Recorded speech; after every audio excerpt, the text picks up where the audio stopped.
I'm Owen Bigland. This is the Inside Edge video blog. Okay, this one is going to be fun. I think you guys are going to enjoy this. I'm going to try not to get too unwielding with this blog here.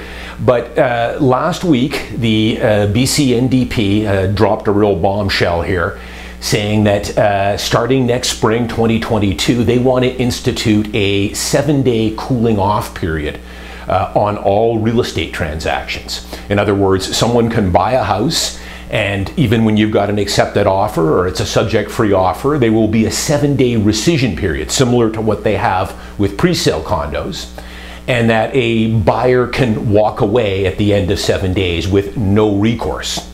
So there was no consultation on this, no warning, nothing. Now, I got to point out, this has not been approved or mandated yet. They still have to review this, but in hopes of putting this into place and making it law next spring. So we'll see where that goes. But this might be one of the dumbest, government overreactions that I've seen. And hey, you guys have been following my blog for a long time. You know how I feel about government, especially the NDP, especially socialist governments. They're especially inept. But this one is very strange. What they're proposing here is that a buyer can put an offer in on a home, and it might be a multiple offer situation with 8 offers. You get an accepted offer, and within 7 days, the deal won't firm up until 7 days, what we call that cooling off period, or what they call in pre-sale, the rescission period. At the end of 7 days, they can decide whether they want to go through with the sale or not. And if they don't, there's no recourse to the seller. You'd have to start all over again and resell it. So the reasons that were given here by Selina Robinson, who's our finance minister now, who knew? I think she was our Ministry of Housing a couple years ago. Now she's been promoted to the Ministry of Finance. I don't know what her background is in finance. I think it's zero, but hey, that's how the NDP rolls here. But according to Mrs. Robinson, the cooling off period, similar to those already in place for new construction, would give people making their biggest purchase decision of their lives time to make sure they're doing the right thing. So, whether they're doing the right thing here. They said the cooling off period is a response to what consumers, mortgage brokers, and some real estate agents have been saying in the midst of a housing market with very low inventory and high demand. Okay, so let me address a few of those things here. Yeah, I understand. I see in the news here that there are a lot of frustrated buyers out there that have lost out on bidding wars, and apparently, according to Mrs. Robinson, they are feeling that they are being pressured into making decisions that they're not comfortable with. Either they're not 100% sure on the house they're buying or the condo, they're unsure about the price they're paying. Maybe they think they're paying too much because they're in a multiple offer and are offering, maybe in some cases well above asking price. And they're being rushed into making these decisions with no home inspection and other things. Well, what I can tell you with this is that if you are feeling pressured to write an offer on a home you're not sure about, or the price, or removing the subjects and not doing a home inspection, then for God's sakes, do not write on that home. If I was working with you and you had any doubt on what you're writing on, or didn't feel comfortable with going with that price, or writing subject free, then it's a pretty simple decision. We're not going to write on that. The bottom line is if you don't feel comfortable in going subject free, then don't write an offer with subject clauses. Financing, inspection, reading all the documents, all that stuff. Or if you're not sure of the house itself or the price you're going to have to pay to get it, then immediately walk away. Because with me, when I'm working with buyers, I'm going to do my due diligence with them before we even write the offer. We're going to weed down what we want to look at. If it's going to turn out we're going to be looking at a multiple offer situation, then I'm going to explain to them how this is going to work and the advantages to writing a subject-free offer. Remember, writing a subject-free offer is going to always get you the best price. It's going to buy you purchasing power. In some cases, tens of thousands of dollars in purchasing power over the offer that has subjects on it. I'll give you an example from the listing side. If I have a condo listed at $700,000, if I receive an offer at $715,000 with subjects, or an offer at $702,000, subject free, more than likely I am going to advise my seller to accept that lower offer because it's subject free. We don't have to take it off the market for 8 or 10 days. Well, we cross our fingers and hope that they remove the subjects, hope that they find out that all the docs are in order and are okay with it, get a home inspection done. The big one is make sure their financing gets all approved and signed off on. And if it's multiple offers, the buyer's remorse doesn't kill them too badly. So when you're coming in subject free, the other thing is, when I'm working with buyers and it looks like we're going to get into a multiple offer situation, well, they're relying on me for my fiduciary duty towards them, but they're also leaning on my experience. So chances are if they're buying a condo downtown, I know this strata. I know it well. I've either bought and sold many times in most of these good stratas. So I'm familiar with the docs, but we're going to get all the documents ahead of time. The new minutes, the Form B, the depreciation report, the engineer's report. I'm going to spend 5, 6, 7 hours depending on the product and depending on when the last sale I had. If it's been a few years, it's going to take me a little more time. I might have just had a sale in that building 3 months ago. All I've got to do is refresh the last 3 months worth of meetings. It might only take me an hour and a half. I've also probably got inspection reports on that building from other buyers. A lot of the times too, these condos are 3, 4, 5 years old. They're still under warranty. So we're going to do that work on the way in. The other thing I'm going to talk to them about, their financing, making sure their financing is secure. Most of the buyers I work with, we're doing conventional mortgages, 20, 25% down. So we don't have to go through CMHC because that's a whole other layer of scrutiny. But I'm going to explain to them the worst case scenario can happen is that you buy the condo for $20,000 over asking or $40,000 over ask, and it doesn't appraise to what you paid for it. If that's the case, and it is so rare, I can count on one hand over the last 15 years how many condos I've sold or homes that didn't appraise. And we're talking some boom years where we were going $100,000 over asking. But if that's the case, you paid $750 for it, the bank thinks it's only worth $740, they're going to want you to kick in another few $1,000s more down to make the deal come together. So always leave a little bit of a buffer in case that happens, which my buyers do, because I educate them on the way in on this. So, it would be nice in a perfect world if we could always write an offer with subject clauses. That would be the best scenario. Take our time. I don't have to do all the pre-work before we write. We can get an inspection done, take our time on the docs, take our time on the financing and everything else. But in a perfect world, that's not how this works. And Vancouver is not an anomaly. This is how all these popular cities work. There's far more buyers than there are sellers.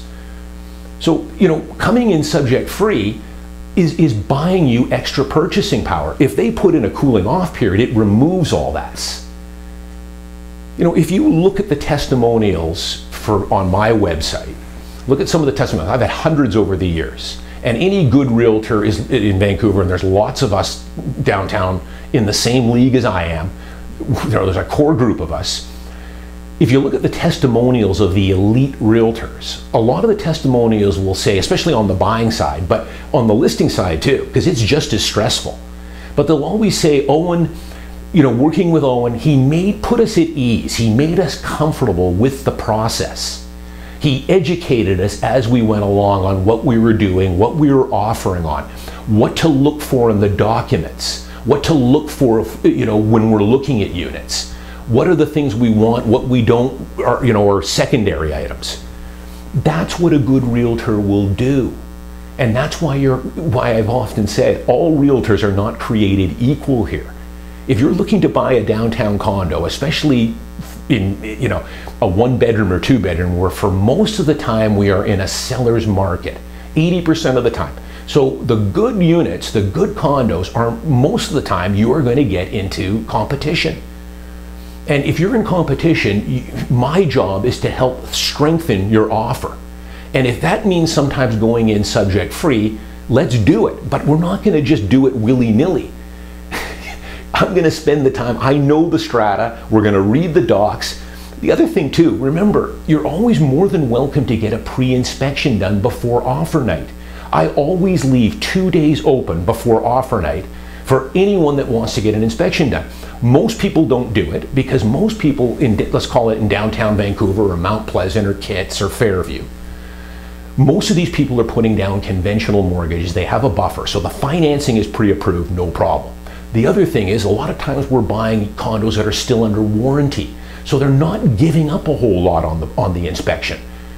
You know, we're going to write in the contract the appliances will all be in working order. A lot of times I've had inspections done on the common areas of those buildings. It's all in the docs. That's going to give you the true story. Sure, they're going to run a moisture probe in the shower, but you know, you're not giving up that much in a lot of cases. Sure, if you're buying a 30-year-old detached house, then absolutely, getting a home inspection is much more valuable in my opinion. And if that's the situation, then get a pre-inspection done. I rarely get them done on condos when I'm on the listing side, but I get them quite a bit on townhomes and especially older townhomes and detached homes. When you're going to get into a fierce bidding war, people will get a pre-inspection done. Now, of course, the risk you're taking there is you're up against 10 other parties, you lose out, you spent $500 on the inspection. But that's the chance you take. Again, this is your realtor's responsibility to help walk you through this and navigate this process for you.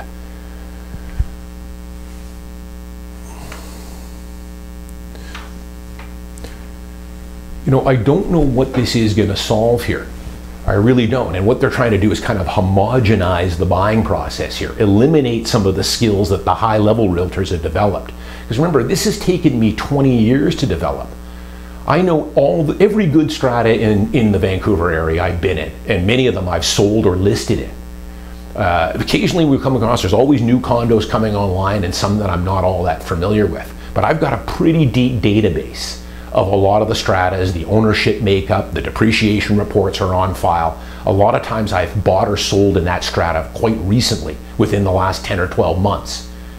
So that's what you're paying or the seller is paying your realtor for. Why you want to hire an experienced pro with something like this, to help you navigate this process. But again, if you're pressured in any way to do something you don't want, or write without subjects, or you're not even sure about the house, then for God's sakes, walk away from it. Don't write on it. And if your realtor is telling you to, you need to get another realtor.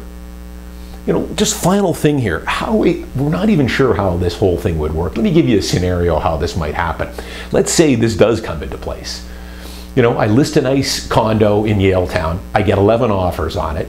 Now, of course, subject free doesn't hold any weight because we've got a 7-day cooling off period. All I'm looking at now is price. The highest price is always going to take it. Whereas I can tell you every year I sell condos on the listing side where I don't take the highest price. I just had a townhouse recently. I took an offer $12,000 below what the highest offer was. That offer had subjects. We went with the subject-free offer because we're taking a huge risk taking that off the market for 8 or 9 days and crossing our fingers that they remove subjects. Go with the guaranteed money. But what's going to happen if they do put this in? This is a scenario that will happen for sure. I get 9 offers. We take the highest offer because that's all I'm looking at now. Your subject free is not buying you any purchasing power. They pay way over asking price, new record price. So the buyer's remorse now is just off the charts. Off the charts. I wonder what the second best offer was, is what they're going to be wondering the whole 7 days.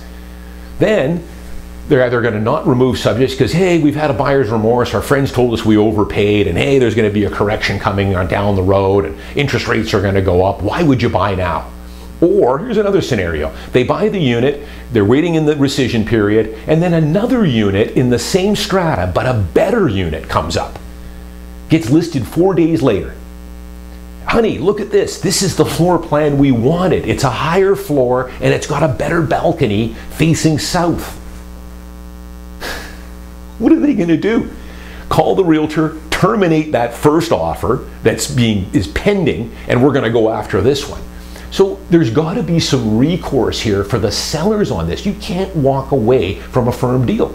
If the very least, it should be the situation we have now, where if someone can't complete on a home, in other words, you have a firm deal, either subject free or they remove the subjects, completion is 6 weeks later. 6 weeks later, I've only had this happen once in my career, but it does happen. It probably happens 100 times or more every year in the real estate board, Vancouver Real Estate Board.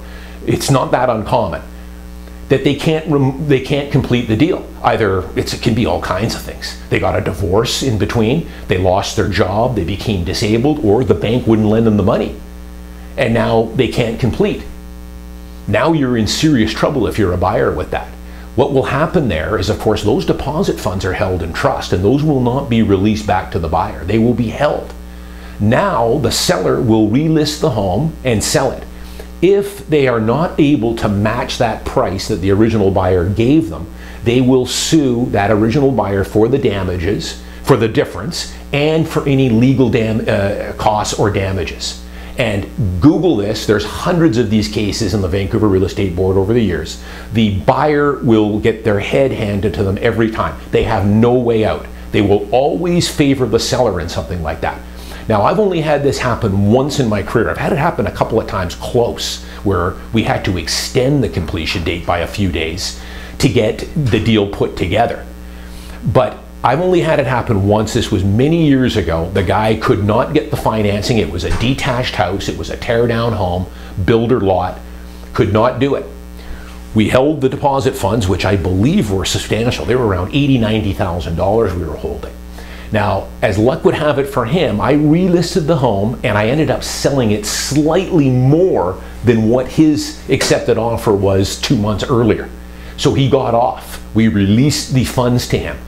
But in a lot of cases, that's not the situation. They don't sell the house for the same amount. So at the very least, in my opinion, if you need to have a legal excuse to back out of this rescission period, you can't just let people go, you know, with no consequences, because it will be a disaster. And I'm already seeing lawyers popping up now already saying that that would be challenged. So the NDP, I don't know whether they're going to put this through, at least not the way they're talking about it now. At the very least, I think that that seller those funds should be held. We relist the home, and if we're not able to get that same price, the buyer should be on the hook for the difference.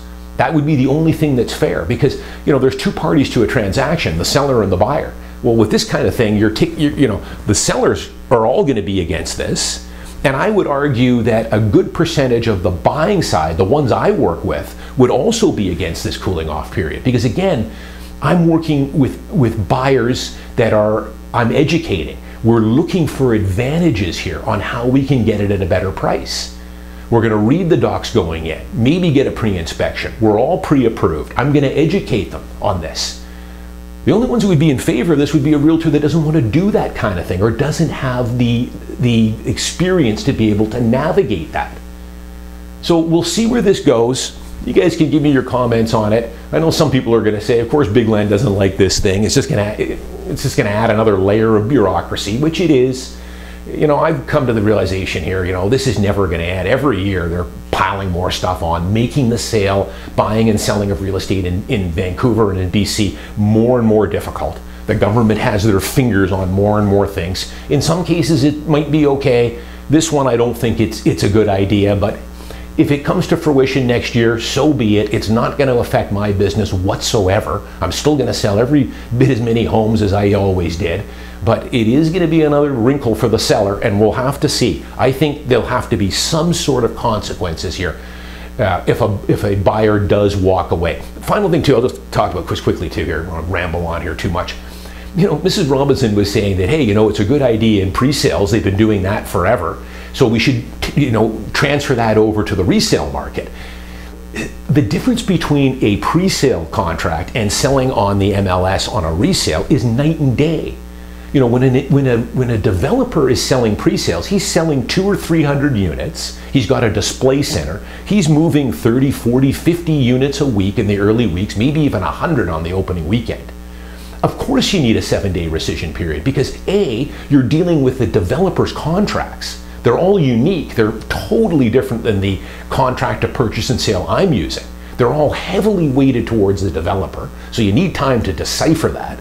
Plus, it's not until you sign on the dotted line they're going to give you the developer's disclosure statement. That's going to be 300 or 400 pages that we're going to have to read.